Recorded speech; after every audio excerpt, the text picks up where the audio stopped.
With eyes as dark as night, teeth filed to fangs, soulless, Mageta's immortal army will have their name put to the test. Next on Commander Replay. I want to thank my awesome Patreon supporters. We have one new Patreon supporter in Connor Rambo. Connor, you are awesome.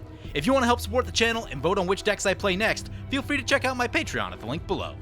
And be sure to use the TCG affiliate player link as it helps support the channel and it doesn't cost you anything.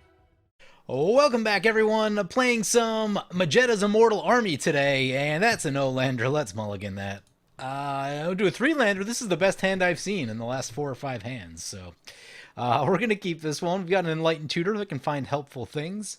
Got some removal, too. No creatures, but we'll make it work. Let's keep. So, playing Mageta the Lion today, an old card. What is this? Is this Prophecy? I gotta look up what set this is. I wasn't playing during this time, so I confuse all these set symbols. Also, there weren't a lot of great cards out of this period of Magic, so yeah. I'm gonna play the Arid Mesa, crack the Arid Mesa. I think it's gonna be the Mistveil Plains right here. Since we could Enlighten Tutor on turn 1, but I don't think I'm doing the Soul Ring thing. This is gonna be a more casual game, so I don't think we're gonna need Blazing Speed. I might think about one of our card draw sources with the Enlightened Tutor, and we can wait a turn on that. And I think everything will be just fine. Confirmed. That is the set symbol of Prophecy. Mageta is out of Prophecy. Not known as a great time for Magic.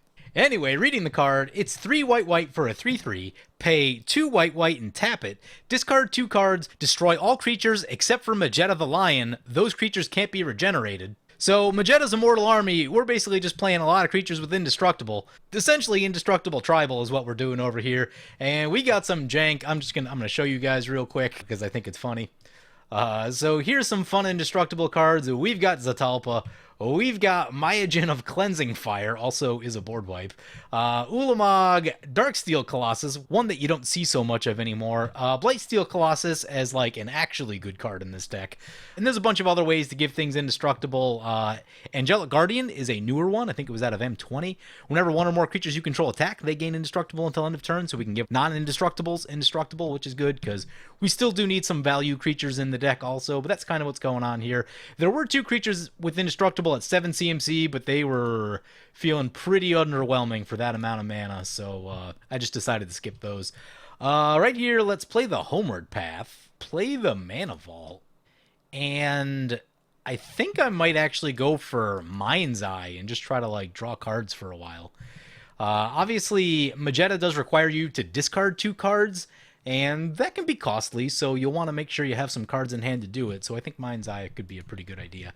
Now, we got to be careful of Nate. Nate is known to run some removal in his decks, casual or not. Oh, that's a Toma Legends for the Depala. Yeah, Toma Legends, a very nice piece of Boros card draw. All right, so end step, we're going to go the Enlightened Tutor, get Mind's Eye. Now, many times I would tell you that Mind's Eye is probably a little bit too slow for a lot of decks.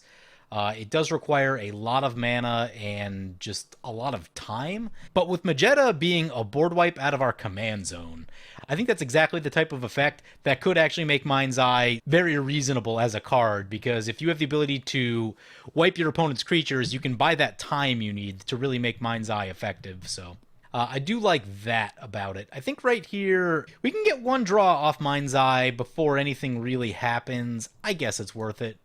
Like I said, it might... is it though? Do I want to throw other threats down there first? I'm going to play this Feast and Famine. If Nate sees me play a Feast and Famine, he's definitely going to shoot that Feast and Famine before he shoots anything else. So I'm going to try to bait the removal with the Feast and Famine so that we can keep the Mind's Eye alive. Ideally, we'll draw 1 more land off the top on our next turn. Then we can draw 2 with the Mind's Eye. Here comes Kethis. So taking a look at what our opponents are playing, first up we've got Nath piloting Kethis the Hidden Hand, and I believe he said this is going to be Spirit Tribal, potentially even Kamigawa Spirit Tribal. So I think it's going to be pretty casual. He was very excited about the fact that he built a casual deck, because usually his decks come out pretty strong. He really likes his value, and value is just inherently powerful, so he's rolling it back a little bit today, and we'll see how that goes for him.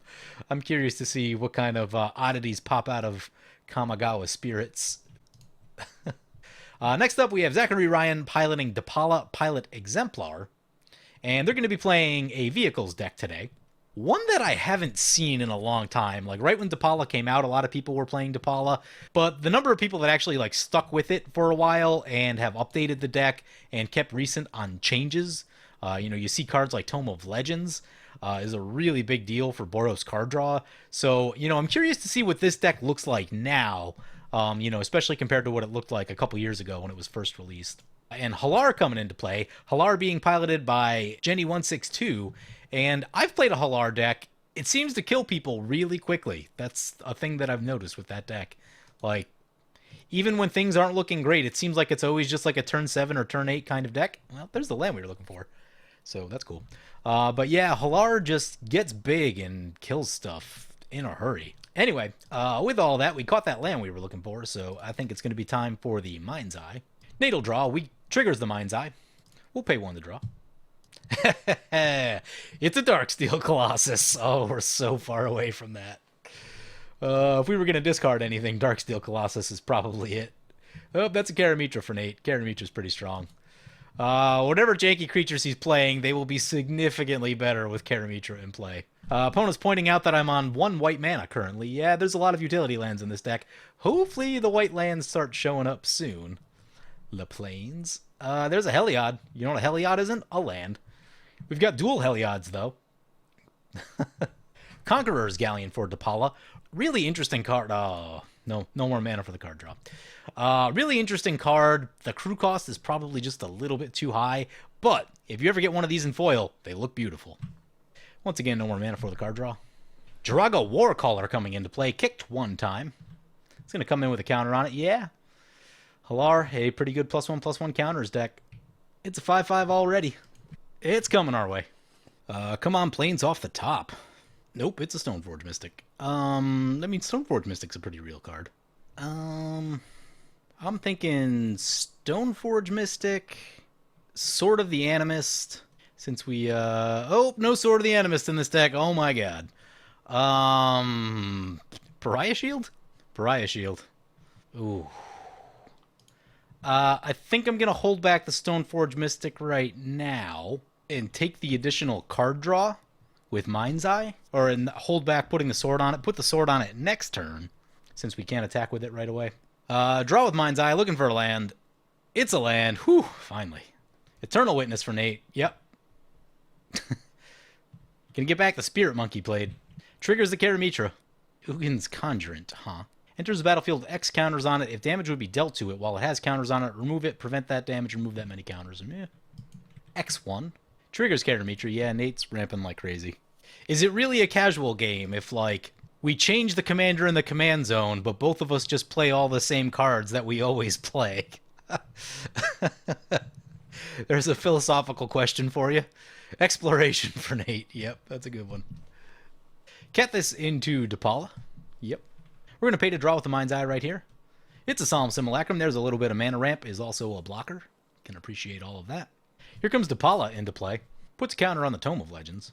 Ether Shield Artificer comes in. At the beginning of combat in your turn, target artifact creature you control gets +2/+2 and gains indestructible until end of turn. Opponent crews up the Conqueror's Galleon. Gonna do the 2/2 and indestructible thing. It's a 5/13 Conqueror's Galleon that's indestructible. Let's see where they want to send it. We are probably the most obvious choice. Yep, here it comes. All right. This card's interesting in that when it attacks, you exile it. It doesn't need to successfully hit to flip over, which is sort of atypical of cards like this. Usually you have to successfully hit the opponent, but yep. So opponent's going to get us. Opponent's going to draw up the Tome of Legends, yeah. I thought about that one for this deck, but like Mageta isn't a super heavy attacker. It may be if the board's empty, but like when it's not, you're probably not going anywhere with Mageta, so I held off on Tome of Legends for this one. Decided to go to the Mind's Eye route because I thought it would synergize well with the fact that we have good access to board wipes. Hallar going over to Depala. Depala takes a hit. That's an Oracle of Moldiah. Oh, Blessings of Nature. Yeah, we saw that one the other day with the Skullbriar deck. Seems that Jenny is into a +1/+1 counters deck. Yeah. All right, brings it back to our turn. Not untapping the Mana Vault right here. Losing some life. There's the Plains. Taking a damage. Play the Plains. Put the Sword of Feast and Famine on the Stoneforge Mystic. Hope that Nate doesn't shoot it. We're going to get Heliod into play. gonna swing over to Jenny because she has green creatures right now. This will probably get some bad blood going. Hope that none of this stuff gets shot. Cool, so Feast and Famine triggers, our lands untap, all about that. Right here. I mean, I kind of want to get Mageta in, but I also feel like I should Swords in this Karamitra. You know what? I think I'm on Solemn Simulacrum, leave up Swords, is where I'm at right now. People don't like attacking into Solemn Simulacrums. Get a Plains. Then we'll leave up the Swords. I'm going to let Nate's Karamitra go, just because there's, like, mounting power on board. The lifelink off his Heliod, I think, could come in handy at some point, too, or life total is dwindling already. It's turn 6, and we're at 26. Not drawing with the Mind's Eye right here makes me sad.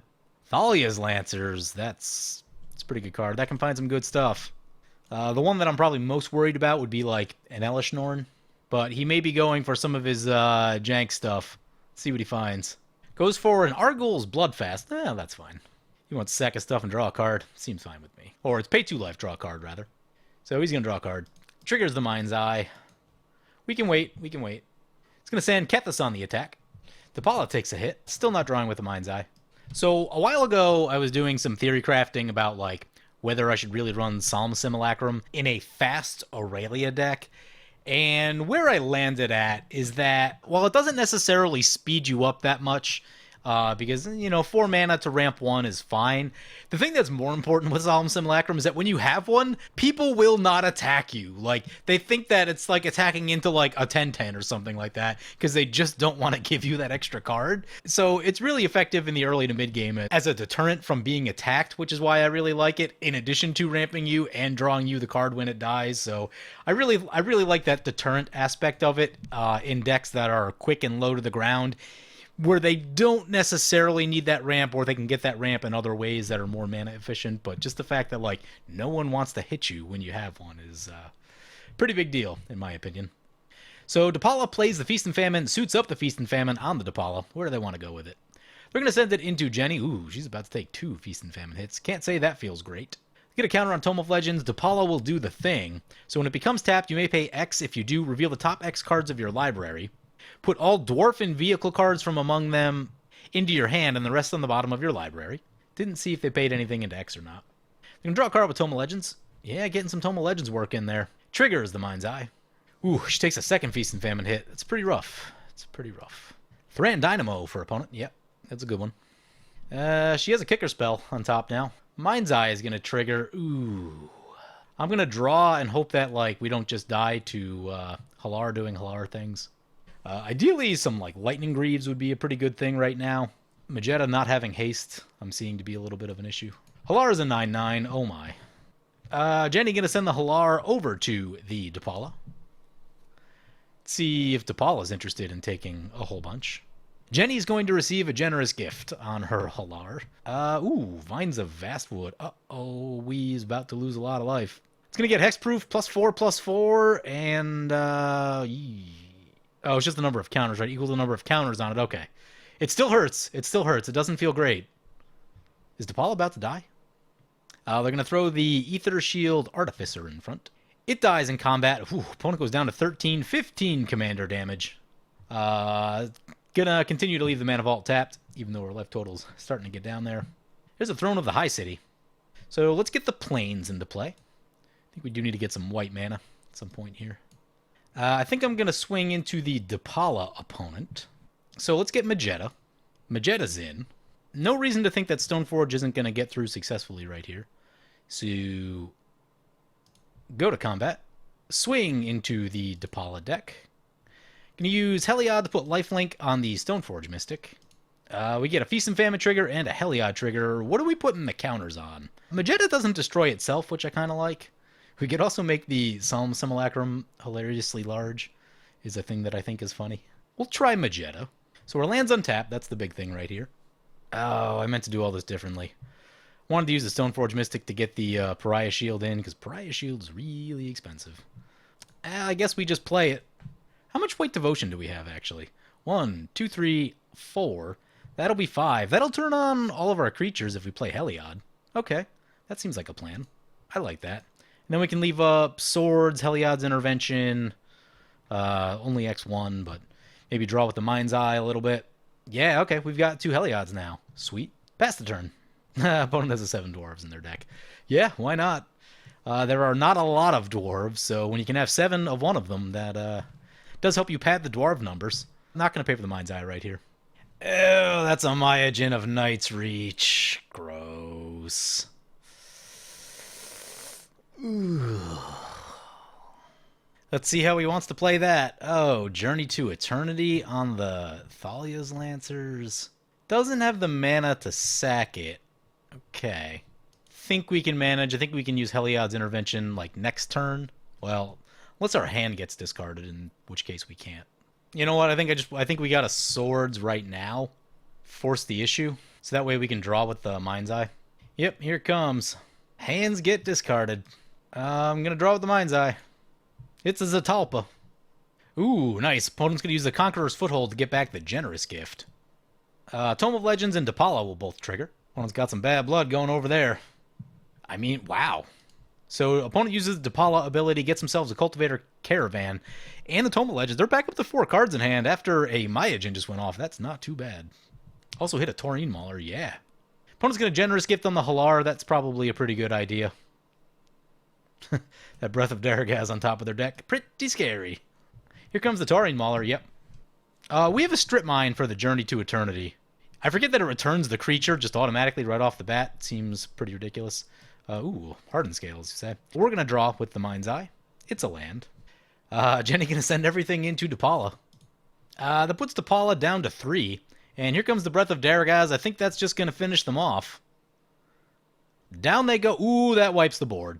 That is important. It does kill the Thalia's Lancers, brings it back. Let's see what they go get. All of that is very relevant. We'll get to draw with Solemn Simulacrum. Unfortunately, all of our creatures went down in the Breath of Daragaz. Yeah, maybe I should have just pumped Heliod. I put the counters on Mageta, right? Or is it just one counter? Oh, it's just one counter, yeah. We get to draw with the Solemn Simulacrum. It's an Angelic Guardian. What did Nate get? He got, oh, the Great Henge. Ugh. Mana Vault, gonna keep tapped. We draw Teferi's Protection. It's a good card. Maybe needing that at some point. We could straight cast Zetalpa this turn. Ooh, Zetalpa's pretty tempting, but I think we do need to shoot this Atzal, Cave of Eternity. With an Eternal Witness in there, it seems just not great. It's really just not something that I want to mess around with. So play this Plains, play the Angelic Guardian, Strip Mine the Atzal, and I guess we'll draw with Mind's Eye. So he draws a card, Mind's Eye will trigger. It's a land. Here comes Kenrith's Transformation, enters the battlefield, draw a card. What does it do? Loses all abilities and is a green elk. Oh, puts it on our indestructible thingy. The good news is that if we put the sword on it, that should fall off. Here comes the Great Henge, yep. Fortunately not too much mana left over. Karamitra gets animated. Ew, Remorseful Cleric. Well, our graveyard is not going to be very helpful to us. Great Henge will trigger. Kodama's Reach, yep. Yep, both our way. Cool. We need to find a way through the Remorseful Cleric. It's a bit of a problem for us. Ooh, down to 8. It's not good. It's not good. Puts us in, like, easy Hallar range once Hallar's back in play. Here comes Hallar. Yep. And a Hardened Scales. Eee. It's going to bring it back to our turn. Mana Vault continuing to tick down. Our life, rather. There's an Oketra the True. Play Flooded Strand. Crack Flooded Strand. Get a Plains. Put the sword on the Angelic Guardian. The enchantment falls off because of protection from green. It's now a 7/7. If we played Oketra right here, that's 1, 2, 3, 4, 5. That is enough devotion to start doing some attacking. So Oketra animates all the Heliods. Let's go to combat. Angelic into Jenny because we need to untap our lands. The other 2 into Nate. Angelic Guardian's going to give everything indestructible when they attack. Nate's going to draw a card. Okay. With that being the case, we're going to use... Not going to pay right here. I want the lifelink. Use Heliod to give the 7/7 lifelink. And opponent's going to block with the Remorseful Cleric. Block and sack. Block and sack. That's unfortunate. Our Pariah Shield was in there, and that's one of our cute little tricks to prevent taking damage, so that one makes me sad. Heliod and... What do we put in the Heliod things on? Let's put it on an indestructible creature. Oketra's got Double Strike. That seems pretty tempting. Oketra now a 4/7. We've got a bunch of mana, and we could get Zetalpa, but Zetalpa 6, 7, 8 requires us to completely tap out when we've got Mind's Eye and Teferi's Protection. So, yeah, I think this is just going to be a hold up all the mana kind of situation right here. Should theoretically be able to outdraw our opponents. Mind's Eye will trigger. Use the Homeward Path. We get Makokoro. Is a card. Reki, History of Kamigawa. Yeah, it's a good one. Karamitra continues to trigger. Well, if opponent's going to draw a million cards, we are too. Great Henge will trigger. We will draw. It's an Elspeth. Elspeth does kill Thalia's. We'll probably kill Hallar by next turn. Opponent's going to draw a card. We will draw a card also. It's a Boreas Charger. Meh. Nate said he's never seen this card cast. Iname as 1. Yeah. It's a pretty tough one to cast. And, whew. We were talking about it before the game, and he's like, it's a 12 mana 8/8 with no evasion. Really? Hopefully there's no combo or anything based off of it. Draw with the Mind's Eye. Angelic Overseer. Great Henge will trigger. Iname as 1 will trigger. So he gets 1 spirit card onto the battlefield, then shuffle the library. Also a Great Henge GTB trigger. It is Celestial Kirin. Whenever you cast a Spirit or Arcane spell, destroy all permanents with that spell's converted mana cost. That's some pretty serious stuff. He appears to be out of mana, so that's good. We can continue to draw with the Mind's Eye. It's an Ulamog. Ulamog solves some problems. Not going to draw right here. We've got a bunch of indestructible blockers, one with pro green, so that's all good news for us. In addition to our Teferi's Protection. Not paying for the Mind's Eye. Jenny kind of stuck in this moment. Brings it back to our turn. Gonna keep letting the Mana Vault hit us. There's a Buried Ruin. We're 2 mana away from the Ulamog. Can't do much about that. If we could get Boreas Charger to die, that would get some lands into play for us. I think the plan right here, in the second main phase, we definitely want Elspeth, wipe the board of 4 CMC or higher. What do we do in the first main phase is the question. Zetalpa? Is it Zetalpa time? Opponents, I feel pretty good that all this is gonna... Oh, that one's got flying.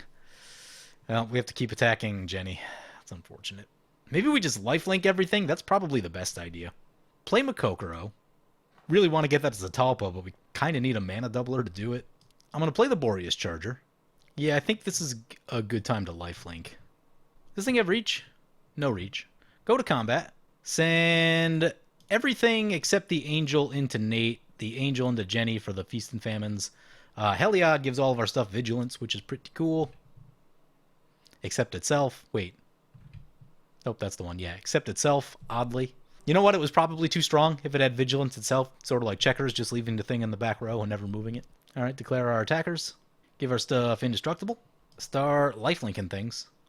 Lifelink on the Oketra. 8/8 with no abilities, baby. Yeah. Like I said, we were talking about it before the game, and it's just like, why is this thing 12? There were better cards, even at that point in time, better creatures that were like 8 or 9, at least had some evasion on it. Like, why is this thing 12? Pretty ridiculous. Nate gonna do some blocking. Changes his mind. No, he's gonna let the Kirin go. Heliod's gonna trigger. Put another one on Oketra. Let's pump up this Heliod. Pump up that Heliod. Feast and Famine will trigger. Hallar down to 10. Maybe we should have thought about just finishing them, because I think we're in an arch enemy situation now. Lands untap. Elspeth gets rid of Thalia's and the Iname. But when Iname dies, he gets another return target spirit card from your graveyard to the battlefield. Is it safer with those things in play? Do we care? We're back up to 28, by the way. That was a big life swing off this Heliod. Heliod, pretty good. Yeah. Being able to add lifelink to things on a whim? Pretty cool. Now what do we do? Yeah, I think the Iname is safer in play than it is dying. Huh. Who knew? How much mana do we have? We have 6, 7, 8, 9. We could plus Elspeth. That'd be annoying to our opponents. Yeah, plus Elspeth, why not? And that'll leave us with exactly enough to Teferi's Protection. So we get some tokens, and we'll pass the turn. You know a creature's bad when it's a 9/9 and you think it's safer in play than it is dying. I don't know. It's a weird place to be. I'd rather deal with the 9/9 than have something else come back. Oh, right, he can just high market. What did he high market? Thalia's Lancers. Living Death? Please don't be Living Death. It's Living Death. Well, good thing we left up our mana. Teferi's Protection. So, cast our Teferi's Protection. Make sure none of our stuff dies. Great Henge triggers, what, 5 times? Iname, Eternal Witness, Thalia's Lancers. That's a bunch of value. Kind of wish... Ooh. We're going to need to hold up Scavenger Grounds. That's going to be an important thing. Eee, the Journey to Eternity's coming back. It's going to get the Iname as 1 back. Yep. Is he getting that back with itself? Is that a thing you can do? Huh. I don't know what effect was targeting the Iname. Let's check the game log. Yeah, you can target it with itself. That's pretty crazy. Oh. Well, that makes it so much better than I thought it was. I mean, it doesn't make it good, but it makes it less terrible. Still, why is it 12 mana? That's a question. Great Henge pumping things up, putting 2 creatures within range of our Elspeth minus. Here comes Ayobi, who split the heavens. Whenever you cast a spirit or arcane spell, create a 3/3 white spirit creature token with flying. Does this pump up tokens? Non-token. Oh, it's going to put him out of Elspeth range. It's not great. Next turn, I think we need to think about that Ulamog and maybe get rid of a few things. Here comes the Journey. Yep. Ooh, on the Remorseful Cleric. Oy. Target Jenny with the Remorseful Cleric. That's going to kill the Remorseful Cleric. Journey to Eternity will return as the Cave. Yep, it's going to cave to bring back... Ooh, Karamitra. Karamitra is tough to get rid of. Probably going to have to be the Ulamog. Here comes Rishkar's Expertise for opponent. Ouch. Rishkar's for 2. Just looking for anything. Nate's down to 50 cards in library, so an attack from Ulamog is a pretty big problem for him. Especially if we, like, exile the graveyard first. Opponent gets a grafted Exoskeleton as the free cast from Rishkar's. I think I'm just going to take Jenny out right here. Like, she's not in a great place and kind of having to watch me and Nate value it out. So that's not like a super fun thing to have to do. Here's a Mana Crypt. We can use that additional mana. That is a pretty big deal, actually. Play the Buried Ruin. Play the Mana Crypt. Do we have other things that fly? Oh, I know what we can do. Feast and Famine on Oketra. I think play the... Yeah, play the Angelic Overseer. Do we have a human? These are soldiers, not humans. We have no humans. Wait on the Angelic Overseer. Go to combat, I guess. Oketra into Jenny, everything else into Nate. Angelic Guardian will trigger. I'm going to block with Karamitra, block with the Celestial Kirin, block with Ayobi, block with Thalia's Lancers. Okay, draw a card. Ooh, it's a Gift of Immortality. Fun card. And then, ooh, yeah, I forgot about this. I thought about it earlier and forgot briefly. So when we activate Makokoro, that does trigger Mind's Eye twice. Pretty cool. Let's go ahead and do that. Draw more cards. Gift of Estates. Draw another card. It's Path to Exile. Oh, yeah. That'll be good for taking down this Karamitra. We should do that right now, as a matter of fact, just in case it goes into non-creature form. Opponent gets a land, and I guess we can give something lifelink. We'll give this Heliod. Not going to do the Oketra, because actually we should have did the Oketra. Gain more life off that. It'll be fine. I was thinking because opponent would get eliminated on the first hit, but they actually don't die to the second hit with Oketra. So there's a Feast and Famine trigger. Jenny has to discard. Do the Makokoro thing again. There's a route. We could just route right now. Nope, not going to pay. Yeah, I like all this. Okay. So, route. We're going to play it as an instant for 2 extra. Sweet card. People definitely need to play more route. You do weird stuff like this. All of our stuff's indestructible. Nate's going to exile our graveyard. Yep. So, his board is gone. See if he actually takes any damage. I don't know if he's gonna. Jenny goes down. Feast and Famine triggers. We were to play a land this turn, I don't remember. So just Nate left. The Great Henge. We can Scavenger Grounds to shut off the cave, so that one's not too big of a deal. The Great Henge is still a bit scary, though. Plus Elspeth. So I guess we go... Crack Scavenger Grounds. Sacrifice a Desert. Nate's graveyard is exiled. Gives us 9 mana left over. Gift of Estates. Get some plains. We have already played a land. So I guess put Gift of Immortality on who do we need to keep alive? Heliod's been doing some work. Let's put it on the Boreas Charger, because if the Boreas Charger dies, that's going to be a lot of lands and a lot of ramp. And I'll leave the rest of it up. He's probably going to draw a whole bunch of cards, so he gets to draw a card. This is a Myriad Landscape for us. Iname Death Aspect, yep. Enters the battlefield, search your library for any number of spirit cards, put them into the graveyard. I just exiled the graveyard. Well, I think a lot of the good ones are gone. Let's see what he's got left. I know Bloodghast is a spirit. I looked at messing around with Iname one time. So he gets He Who Hungers. We'll pay to draw. It's a Burnished Chart. Oh, that's the one that I really want the Gift of Immortality on. There's Iname Life Aspect. When it dies, you may exile it. If you do, return any number of spirit cards from your graveyard to your hand. He put a whole bunch of spirits in his graveyard. Okie dokie.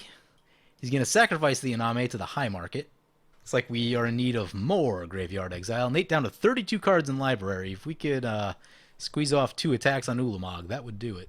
Hasn't put a lot of things into play yet, so he's a little soft to just us attacking him. Pay for the Mind's Eye. There's a gauntlet of power. That's what we need. Myojin, Life's Web. Oh, he's going to put all... He's got 20 cards in his hand. He's going to put them all into play. Yep. Activate the ability. Hopefully they don't have haste. That is many Great Henge triggers. And a Demon Lord Belzenlock. Ghost Council of Orzava. Kodama Center Tree is a 16/16. Oh, this is going to be a lot of Mind's Eye triggers. It's going to take a minute to get through this. Might as well draw right here. It's an Endless Atlas. Can't say we'll be needing that one. He's below 20 cards in library. A swing with Ulamog does it. Belzenlock. Enters battlefield. Did anything happen with that? I don't even know if anything happened with the Belzenlock. He's down to 15 cards in the library. What does this even do? Exile cards from the top of your library into exile a non-land card, then put that card in your hand. If the card is mana cost 4 or greater, repeat this process. Deals 1 damage to you for each card put in your hand that way. Haste would be... Oh, that's Swords to Plowshares. What do you get? I think the new Heliod? Yep, new Heliod down. We go up to 30. Our lifelink is gone. Conquered at Crossroads would be a real problem for us. He's got 1 green mana left. It's Utopia Sprawl. I think we survive. As long as we untap with the Elspeth, we can just blow everything up. Ghost Council of Orzava. Goes to the end step. All right, I'm feeling good. How does the Soul Shift mechanic work? Anyone remember? Is it any good? Where's the Soul Shift? When this creature dies, you may return target spirit card with converted mana cost 4 or less from your graveyard to your hand. Okay, they go to the hand and not back to play. That's important. That's important. Is Great Henge a May? Let's find out. Sison Perverter of Truth. I don't believe that's a May. Great Henge is not a May, so just by blowing his stuff up, he's in trouble. Somehow, we have double mana crypts? Oh, what is there, a Kataki in play? When a legendary permanent other than Yomiji who bars the way is put into a graveyard from battlefield, return it to its owner's hand. Okay. Oh, yeah, okay, there's a Kataki in play. Okie dokie. Also a Sison. So we draw with Sison. There's the Lightning Greaves. I think that's going to do it. All right, so Mana Vault. That one we can let go. Not paying the 4. Not paying the 1. Mana Crypt. Is it worth paying? Yeah, pay for the Mana Crypt. Then use that to also pay for the Mind's Eye. Pay 1 for the Feast and Famine. Mana Crypt flip. Tails. 1 the flip. There's a Mind Stone. Play a Plains. Use Elspeth. Destroy all creatures power 4 or greater. We'll lose our Angelic Guardian. Ooh, better double check one thing. We're gonna need some white, I think. Maybe not. Oh, Ketra's got double strike. That's like pretty serious. Okay. Yep, pop this. Yomiji triggers a bunch of times. Soul Shift 15. That's pretty funny. Soul Shift 4, a whole bunch of things. Has 2 creatures remaining. Kokusho dies. We lose some life. Soul Shift. Oh man, I have this feeling that we're going to be a little bit short on the amount of mana that we need to make. We are in fact a little bit short on the amount of mana that we need to make. We have 8 mana left that we can make, but we do just have a lot of power in play. I guess Angelic Overseer, Mind Stone, Lightning Greaves, Boots on the Overseer, swing with everything. Ew, he's going to block our Oketra with the Kataki. Means we don't get a sword trigger. He's going to Soul Shift 2. He's down to 17. Well, I think we've done everything we can do. We're going to discard at the end step. Get rid of some planes. Obsidat's going to come back to play. Great Henge will trigger. You know, I have to wonder if, like... I have to wonder if he's going to draw himself out with Great Henge. What did he Nature's Claim? Did he use Nature's Claim his own Great Henge? He did. He did. Oh, that's a Toxic Deluge. Gift of Immortality is going to trigger. Boreas Charger will trigger. Oh no, that kills all of our gods. Well, get some planes. Luckily we have the boots. Oh yeah, we're pulling all the planes out of our deck right here. Leave a couple for the Burnish Tart. Never know. At this point, they're not as helpful in our hand. Oh yeah, I definitely could have put that Gift of... I like the ramp, but Gift of Immortality probably could have gone on something much better. Now that I'm looking back at it, but the value's so tempting. Also, I thought it would die before turn 12. I thought it would come back at some point sooner than that. There's the Myojin, yep. Still got to watch out for haste. Activates the Myojin. Iname, Ghost Council, a whole bunch of things coming into play. We lose some life. Still got to dodge the haste. That's the Immortal Sun. Planeswalker's not going to do anything for us. His spells are cheaper. You know what? Maria hasn't shown up yet. He's going to return the Yomiji, who bars the way, with the Atzal. Gift of Immortality returns to the Boreas Charger. So many triggers. Sison, Perverter of Truth. We draw 2 cards, lose 2 life. Oh, that's a Myojin of Cleansing Fire. Nice. We can cast that if we need to. All right, we got to start paying for some of our artifacts. Tails in the Mana Crypt. 1 the flip. Use the Mana Crypt to pay for these. Colorless mana versus white mana. We draw planes, of course. Play a planes. Swords of Plowshares could be a problem. Gotta try, though. Cast this Ulamog. Ulamog's gonna get to exile 2 permanents. One should be this Atzal. What should the other one be? Does he have High Market up? He does have High Market up. That being the case, maybe we just go Immortal Sun. He's gonna sacrifice the Kakusho. I hope there's not some loop in here. I really don't know these cards well enough to know if there is. Oh, if he's got a Teferi's Protection, we're boned. Maybe not. Maybe not. His library can still be exiled, and we can force him to draw. So he's going to Teferi's Protect. He's phased out, but I think Ulamog still kills him. Grieves on the Ulamog. Swing with Ulamog. He gets the Exile 20 trigger, and this should be a tough spot for him. Nate saying GG, getting there after the long grind. Both of us trying to value it out right here. If he puts a Conquered at Crossroads in, or if he draws it, he just wins. One of those spots right there. But he's been actively trying to power down a bit because he does build some really strong decks. But that'd be the way you power it up and actually, give yourself more of a chance. But Ulamog getting there, and the big thing with Ulamog in this deck is that it's indestructible. This is essentially indestructible tribal. He said, could a trophied boot? Don't know what he's talking about. We've got 6 mana left, 7. Oh, that one's 8. I wanted to get that one. That one's good protection for stuff. Make some tokens. Cast our commander, I guess. Pass the turn. We have to discard some lands. Myriad Landscape, plains. Immortal Sun, well, he can dodge the Immortal Sun. He can't dodge Sison. Well, no, he can't dodge that trigger. Boom, there it is. The Ulamog Exile trigger. Oh, wow, he had Assassin's Trophy, Anguished Unmaking in hand. Oh, yeah, if he left up, he probably didn't leave the colors up for removal. I'd have to go back and look. But yeah, that was a good game. It was a cool deck. I'd been thinking about doing something with Iname as one for a while, like a ways back, probably like 2 years ago, and just never got around to it. It's so big and expensive, and so many things have come out since then. But actually doing that trick with the Life's Web and just dropping all your stuff into play is pretty cool. From that point, you just kind of need haste, but it's a big, expensive thing to do. It's pretty janky, but it was really cool to see, so I enjoyed seeing it. As far as our deck goes, the premise of the deck is reasonably solid. Use Mageta as a repeatable board wipe. The problem is that in practice, Mageta is a bit slow. And it is a little costly to discard those 2 cards. We had Mind's Eye out all game. That's not going to be the case most games you play. Someone's either going to shoot it or you're just not going to find it. So that's a thing. Like, there's probably just better ways to build this deck with better commanders. You know what? Honestly, you could probably just put Zatalpa in the command zone, and that's probably... Oh, you want to know who you could put in here?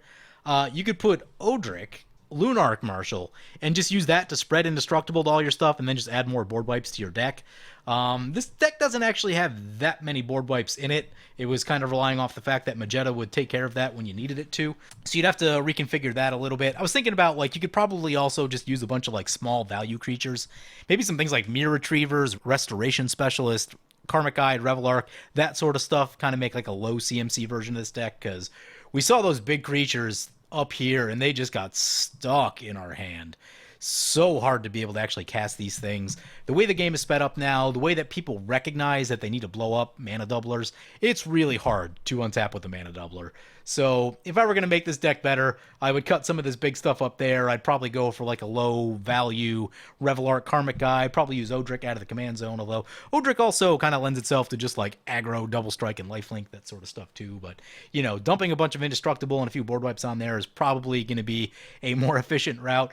Mageta was cool, but like I said, in practice, it's a little bit slow, it's a little bit costly. We never actually activated it, and that game was like 15 turns or something like that. Another thing that you could do, I'm not saying that you'd want to do this or that it's an upgrade, maybe it is, maybe it isn't. You could run Myojin of Cleansing Fire and then use something like Command Beacon, or get it into play and then blink it back to your hand and then cast it to get the counter on it. Also, actually, what's that one card?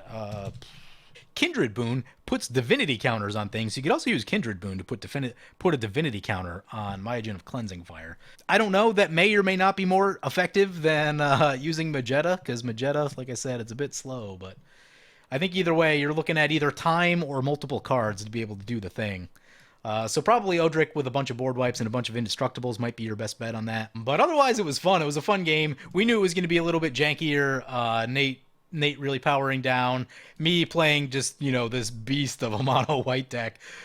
It was cool that we got to see all the Heliod's and Oketras and things like that. I don't have the new Oketra in here. It's not actually indestructible, even though it wouldn't be bad. It just probably wouldn't be as good as you want when you're thinking like a board wipe style deck. But anyway, hope you guys enjoyed the video. As always, feel free to comment, like, or subscribe. Thank you for watching.